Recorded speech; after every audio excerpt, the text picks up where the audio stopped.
आज का ये क्रमांक बहुत ही चमत्कारिक होने वाला है क्योंकि आज के क्रमांक में हमने शामिल किए हैं कुछ ऐसे तथ्य जिनको सुनकर आपके जीवन में बहुत सी परेशानियों का हल आपको स्वतः ही प्राप्त हो जाएगा।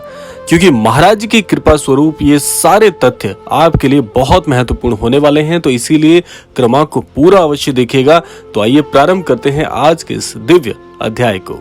महाराज जी अपने अनन्य भक्तों से कहते हैं कि जब भी जीवन में कोई परेशानी आती है तो उस परेशानी का हल मुझ में ढूंढो। देखिए, जब भी कोई अनन्य भक्त महाराज जी को प्राप्त कर लेता है तो उसके जीवन में जब बुरा दौर आता है तो महाराज जी इस ओर इंगित करते हैं कि ईश्वर भी अपने उस अनन्य भक्त की सबसे ज्यादा परीक्षा लेते हैं जिससे ईश्वर को उम्मीद होती है। यहाँ पर समझने वाली बात क्या है कि महाराज जी कहना चाहते हैं कि जब भी आप मेरी शरणागत होकर स्वयं को मुझ पर समर्पित कर देते हैं और उसके बाद भी जीवन में बार बार परेशानियों का अनुभव कर रहे हैं तो यहाँ पर बिल्कुल भी घबराने वाली बात नहीं है। वो कैसे कि जब आपके साथ आपके सद्गुरु हैं, आपके सद्गुरु की शिक्षाएं आपके साथ हैं, आपके सद्गुरु के आशीर्वाद आपके साथ हैं और फिर भी जीवन में जब प्रतिकूल समय आप झेल रहे हैं तो इसका आशय केवल और केवल एक निकलता है कि ईश्वर निसंदेह आपकी परीक्षाएं ले रहे हैं और ये परीक्षाएं केवल क्षणभंगुर हैं। ये कुछ नियमित समय के बाद आपके जीवन से बिल्कुल ओझल हो जाएंगी। और ईश्वर परीक्षाएं क्यों लेते हैं, आइए अब उस पर बात कर लेते हैं। जैसा कि मैंने आपको प्रारंभ में बताया कि ईश्वर को जिस अनन्य भक्त पर बहुत ज्यादा अपेक्षाएं होती हैं, ऐसे अनन्य भक्त को ईश्वर ही स्वयं तैयार करते हैं। और यहां पर तैयार करने का आशय क्या है कि ईश्वर ये जो परेशानियां आपके जीवन में बार बार भेज रहे हैं, अलग अलग विपरीत परिस्थितियां आपको प्रदान कर रहे हैं, तो यहां पर ईश्वर आपसे चाहते हैं कि अब इस परिस्थिति से निकल के दिखाइए। ये जो विपरीत समय है ये आपको सिखाने के लिए जीवन में आया है, ना कि आपको परेशान करने के लिए। और मैं तो आपको यही बात कहना चाहूंगा अपने व्यक्तिगत अनुभव से कि जो भी अनन्य भक्त महाराज जी की शरणागत हैं, महाराज जी की शिक्षाओं का अनुसरण करते हैं, महाराज जी पर बहुत विश्वास करते हैं, तो उनके जीवन में जब परेशानी आती है तो मुस्कुराकर हर परेशानी का सामना करना चाहिए। क्योंकि अगर आपको अपने अनन्य गुरु पर विश्वास है, आप उनकी शिक्षाओं से भली भांति अपने जीवन को बहुत ही अच्छे से कठोर स्थिति से तैयार कर चुके हैं, तो फिर आपको घबराने की कोई आवश्यकता नहीं है। क्योंकि आपके सद्गुरु ने आपको सारे मार्ग बताए तो हैं कि किस परिस्थिति में कैसे निकलना चाहिए। और इतना मैं आपको विश्वास दिलाता हूं कि ये समय जो आपको बुरा दौर लग रहा है, यही आपके जीवन का सबसे स्वर्णिम समय साबित होगा। वो कैसे? क्योंकि ईश्वर बार बार आपको ठोकरें इसीलिए दे रहे हैं ताकि आपका स्वयं पर विश्वास अडिग हो। ये बात तो निसंदेह सत्य है कि अपने ईश्वर पर, अपने आराध्य पर आपको हमेशा भरोसा करना चाहिए, लेकिन ये उतने ही समांतर बात है कि आपको स्वयं पर भी उतना ही भरोसा होना भी चाहिए। क्योंकि वो व्यक्ति नहीं है जो अपने कार्य कौशल पर भरोसा नहीं कर पा रहा हो।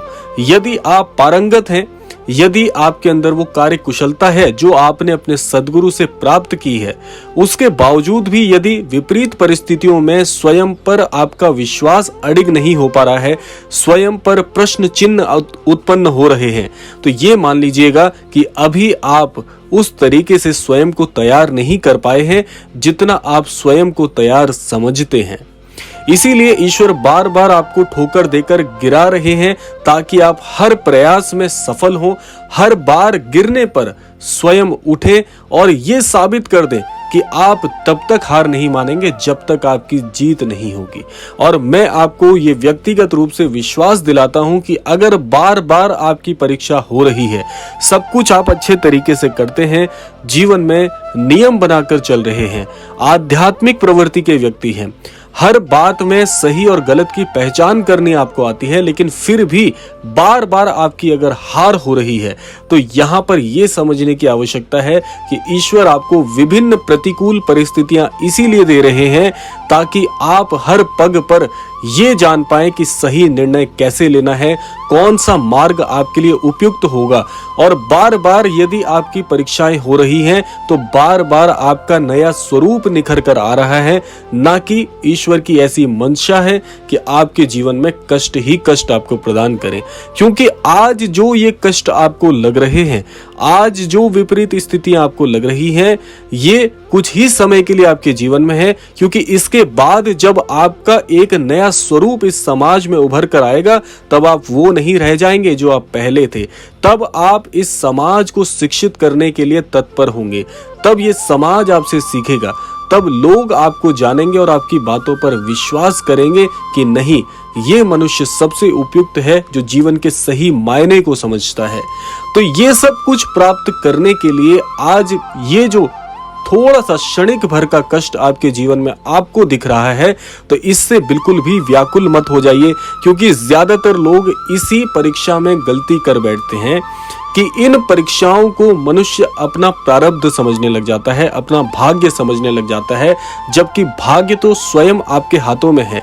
अगर आपके कर कमलों से हमेशा अपनी कार्य कुशलता के द्वारा जीवन में सटीक कार्य किए जा रहे हैं, तो फिर भला जीवन में कैसे आपके कुछ गलत हो सकता है, कैसे आप इस समाज में हार को स्वीकार कर सकते हैं। क्योंकि हार स्वीकार करना उनके बस की बिल्कुल भी बात नहीं है जिनके जीवन में सद्गुरु का साथ ना हो। और आपके साथ तो महागुरुओं के भी महागुरु श्रद्धेय श्री महाराज जी का जब अमोघ आशीर्वाद आपके साथ जुड़ा हुआ है, उनकी छत्र छाया में आपका जीवन आप व्यतीत कर रहे हैं, तो फिर तो किसी प्रकार का कष्ट आपको डिगा ही नहीं सकता।